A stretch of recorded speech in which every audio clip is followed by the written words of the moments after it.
It is time to talk birds and trees and nature in general, because Angus Kennedy of Nature Northwest joins us on the line. Angus, good afternoon to you. John, how are you? Yes, very good. Let us talk first of all about a bird that gives, for many, the iconic sound really of late spring, and that's the cuckoo. A very distinctive sound as well, and cuckoos are here at the moment, and they can be widely heard at the moment. Yeah. I'll play the song here. Okay.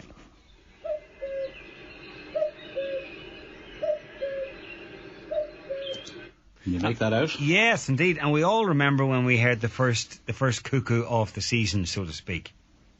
Yeah, it's a fantastic harbinger of spring. They've really started pouring back in the last week or so was when we were starting to get our first reports. And cuckoos are amazing because they seem to land all over the country quite quickly within a space of a few days. There's been a lot of tracking of them with little satellite tags and whatnot. And they seem to come in from across Britain, but also there seems to be another wave of them that come directly up from the Iberian Peninsula across straight up from France and arrive into the west coast. And at this stage, they're scattered all over the country. Right. But a good concentration here in Donegal, is that right? Yeah, because they're linked to the meadow pipit, and the meadow pipit is a small little brown bird, which loves to live in the bogs, the moorlands, and the sand dunes as well. And so if you get good numbers of meadow pipits, they're the most common bird in the bogs in the summertime. And if you get good numbers of them, you're going to have most likely some cuckoos coming along trying to take advantage. All right. And when you say take advantage, they have an amazing way of avoiding all parental duties, because, as we know, they lay their eggs in other birds' nests.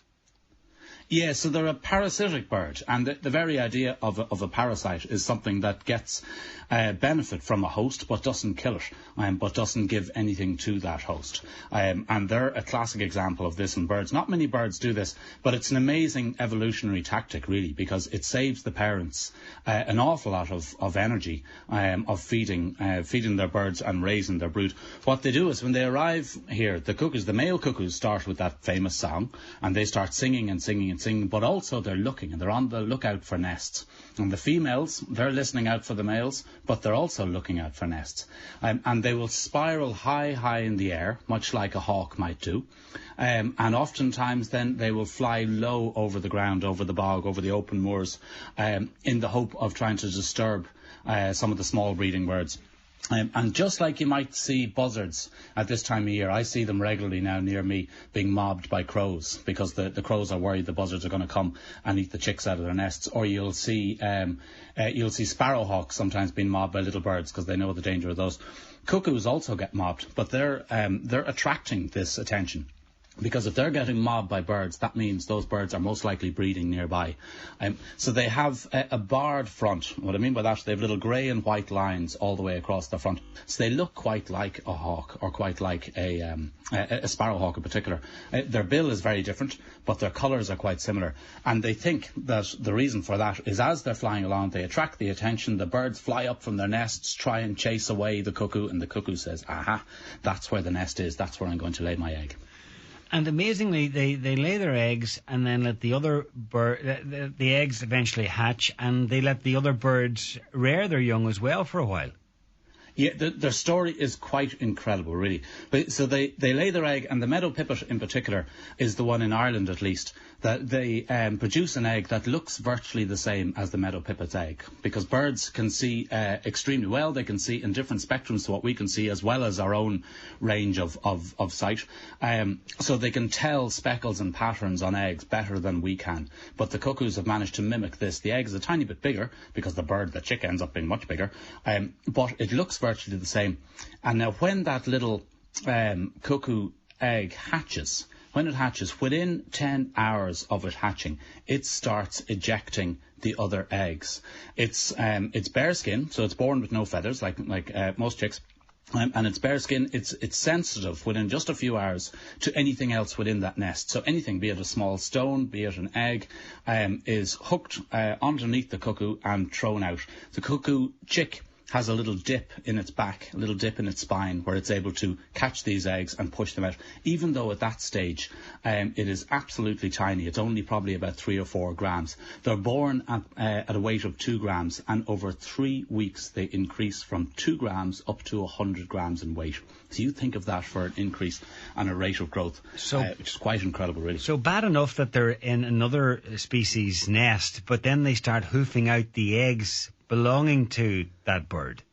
They hoof out the eggs. The female has managed to evolve in a way that it partially incubates the egg inside herself before laying it, and then literally within 10 seconds of arriving at a nest, the female will sometimes eject 1 or 2 of the eggs themselves and lay in their own egg within 10 seconds, and it's gone. And it does very little disturbing. It doesn't quite hover, but it hardly damages the nest in any way, because it'll be a small nest, because the meadow pipit is comparably a small bird. The meadow pipit's probably the size of a robin, or a tiny bit bigger, really.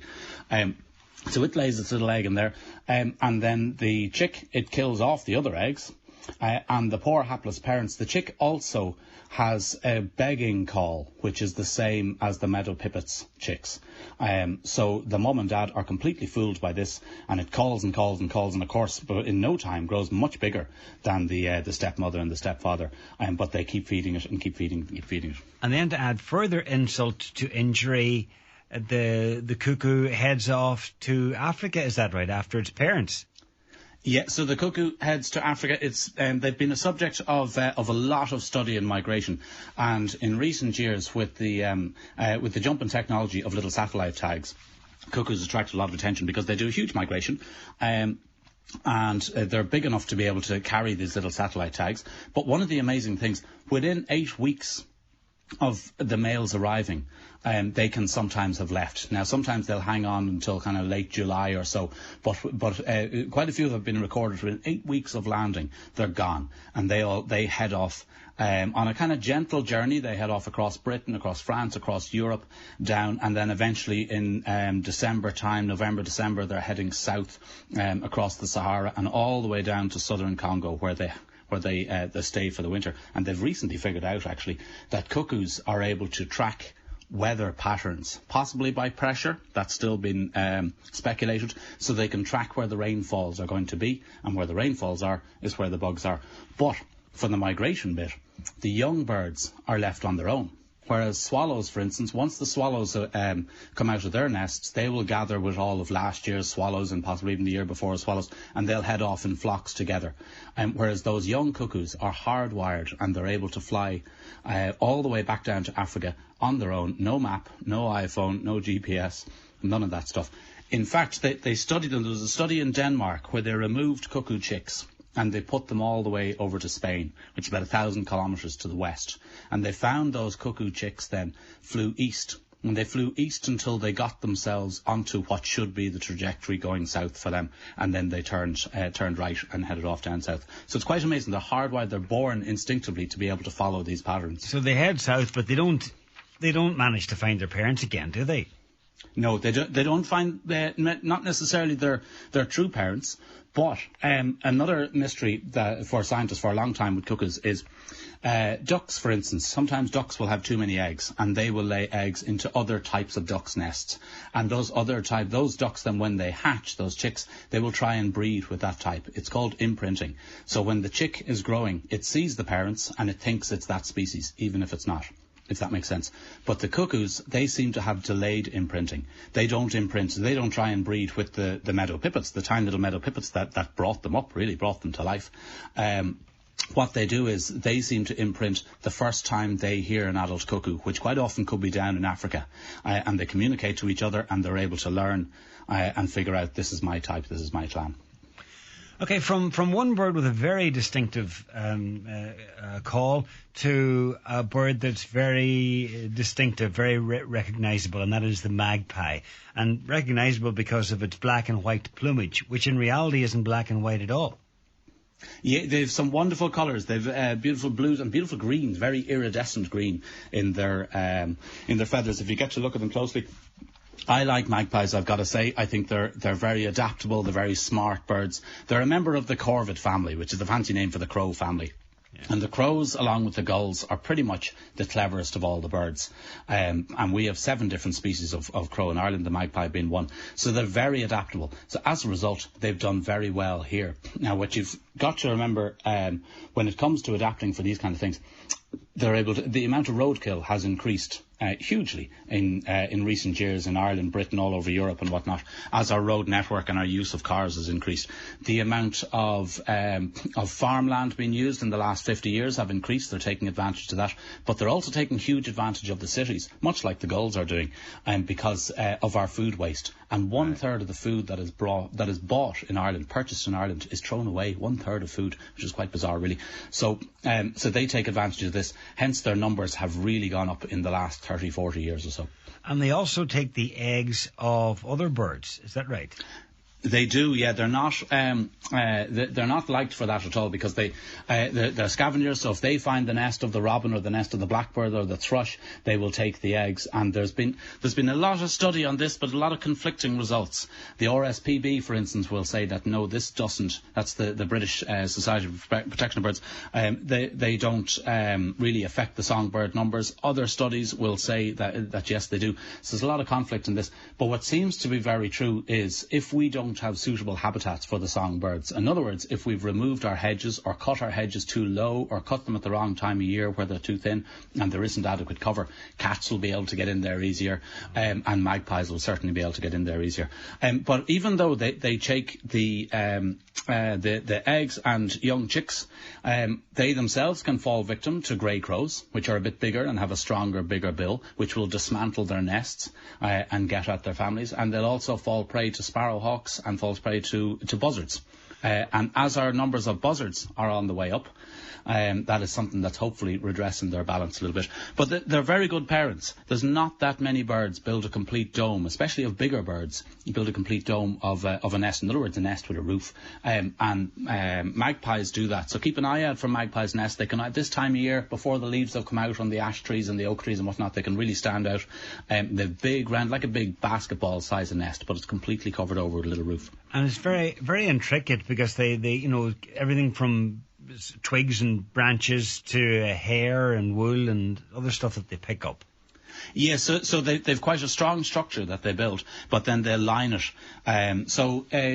Probably, maybe 3 or 4 weeks ago, people started commenting, and you'll often see it when you walk around the towns. You'll see moss being picked off the roofs, and of course that's all sorts of crows do that. Lots of different birds do that. They'll be looking for bugs that are maybe hiding out onto the moss, but oftentimes they'll pick the moss off the roof to line their nest with, or they'll pick some soft grasses to line their nest with as well. So they're very good parents, and they look after their young. Right up until September, October time. The parents will stay together for life. They've I think 21 years is the record for magpies. They can live for a long time. But they look after their young right throughout the summer, as opposed to a lot of birds which kind of abandon their young or break that connection after only a few short weeks. You'll tell the young magpies because they'll be the ones with the very short tails. And what is this about? You rarely see a magpie on its own, or there's some sort of a myth about just one magpie on its own. There's lots of different myths and sayings around with them, and they were certainly associated with bad luck in years gone by. I don't think so much anymore.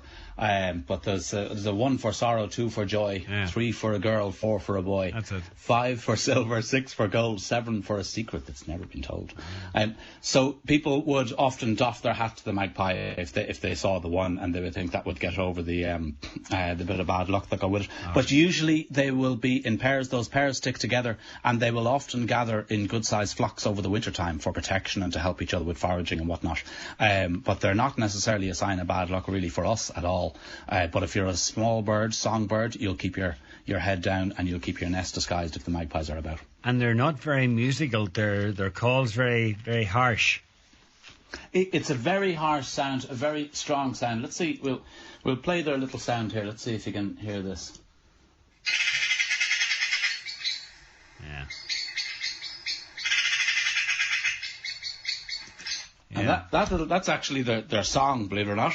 But you might have heard the little cheep, cheep, cheep in the middle is the blackbird. That's a blackbird's alarm call. And we talked about blackbirds last week and how you can track even if you can't see the blackbirds, you can track where danger is in a woodland or in good hedgerows where there might be a few blackbirds' nests scattered out over an area.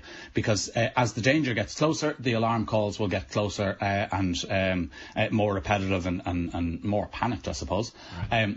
And oftentimes those alarm calls will be because there's magpies skulking about trying to go after them. But that sound, that long, scratchy sound, is something we know very well from the magpies.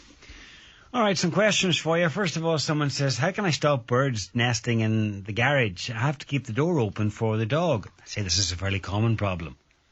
So how would you discourage birds from going in, or is there any way? I mean, you could go to be elaborate and put up a net and stuff, but is there anything else? Yeah, what some people do to discourage them going in is they will hang ribbons from the door. And those ribbons are fluttering away, and that'll be enough to put the birds off. Those ribbons might come down to kind of head level or so, so they'll be a little bit irritating for you, but they're not going to completely block your business or your way, and certainly won't block the door. I've got to say, I like the birds coming back in and nesting, and just about an hour ago, the first swallow flew into the shed. From my little home office here, I can see my shed out the back window, and the first swallow of the year flew into it to start investigating. I have a little camera up on the nest that they built last year, so it's amazing to see. So now they do make a mess. Yes. I put up a little shelf underneath where the nest goes, and that catches the mess, and I do have to cover the bike. I throw an old sheet over it or whatever, or some of the tools and that kind of thing. In general, I must say I quite like it. And if nests are already there, you have to remember they're protected by the law, because a lot of these birds, they're in trouble. Michael Viney has an excellent piece in the Irish Times. It's worth looking up. Irish Times house sparrows. If you pop that into Google, and it was just last weekend it was published, and he talks about the how house sparrows are in bother, and he might see a dozen or so around his place, but 50, 60, 70 years ago that would have been hundreds, and years before that would have been many hundreds. Those birds are all in bother, so even though we think we see a lot, compared to years gone by, we're seeing very, very few. All right, so the numbers are dwindling. And give them space if you can. I understand that they can be messy and the rest, but I think it's a small sacrifice, because they're very beautiful, lovely things to see, and they'll be gone within a few weeks. You see, some people would be happy enough having them on a site, and it might be hedgerows or trees and all the rest of it, but wouldn't necessarily just want the birds, no matter how big or small they are, in their garage. And it's understandable, or making a mess in the garage. So it's a bit of a balancing act. It is a bit of a balance, yeah, and as much room as we can try and leave for nature, because you got to remember that it mightn't be you or I, but between us we have removed an awful lot of the habitats. A lot of these birds, a lot of these creatures don't want to be coming near us, but the reason they're going into us, the swallow is a good example. The barn swallow is really originally, and still would in the likes of Eastern Europe, where they still have big extensive forests with old growth trees, really old trees, which have lots of cavities in them. Same with the swifts, actually. They'll nest in those trees, but we've got rid of an awful lot of that, we collectively. So as a result, they've adapted to start to use our own space. So if it's possible, try and keep a bit of space for them. Right. If it's not possible for you, the likes of those ribbons might well work as a deterrent to kind of put them off. Or I've seen people hanging little CDs and whatnot which sparkle a bit in the sun, I suppose. Yeah. But do try and leave some space around your area for them if at all possible. Now, I know you're not a gardener or horticulturalist, but Texter says, could you please ask Angus, what tree could you plant that will be tall already and grow to 8 foot? Or is it one that you buy that tall in order to plant? So it sounds like they want a tree that'll grow to about 8 feet. But, they want something that'll stay kind of small. There's not many that'll stay that small. What you can do, the likes of hazel, is a lovely tree. It grows in kind of damp enough conditions, in reasonably poor soils and the rest of it. So it does very well in a lot of our soils in Donegal. And you can trim hazel very easily. You can keep it in control very easily. But it will, of course, grow a good bit bigger than 8 foot, even though it won't turn into a big tree. It's really an understory tree. They call them hazel bushes a lot. Hawthorn, blackthorn, those kind of things don't grow terribly big either. But they're also kind of tough, because because one of the big problems we have in Donegal, you can buy something very ornate to grow, but will it survive here? Especially depending where you are in Donegal, but if you're anywhere exposed to the sea or the winds and the rest of it. Now, having said that, I have a couple of cherry trees in my garden which are very small. They're probably no more than about 12 foot. 14 foot high, I suppose, which were given to me as presents when I moved in, and they've stayed that height, and they're purposely hybridised to not grow too big. But all of our native trees, the likes of the hazel, the hawthorn, the blackthorn, would be kind of the smallest of them, I suppose. Now, bats have a bad rep at the moment because of the what's going on and how it originated. But someone's asking how to get a bat out of a house safely, as they don't want to hurt it.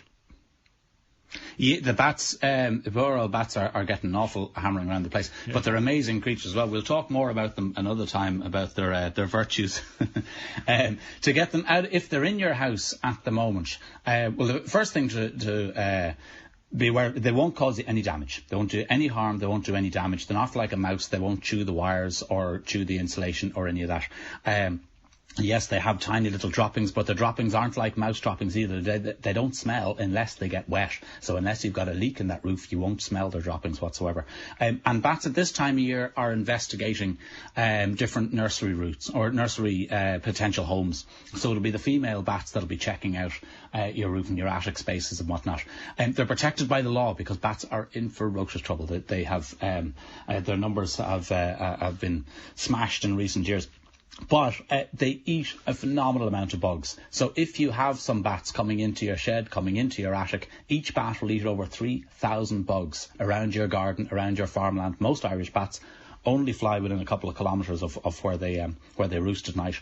So if you had 10 bats there, that's 30,000 plus bugs being gobbled up from around your area every single night. They're amazing pest control. I know that's not really answering the question, but to keep bats out a way what you could do is you can look up bat boxes. I will put up a little diagram for making bat boxes. They're terribly simple things to make. I'll put it up on my website a little later on today.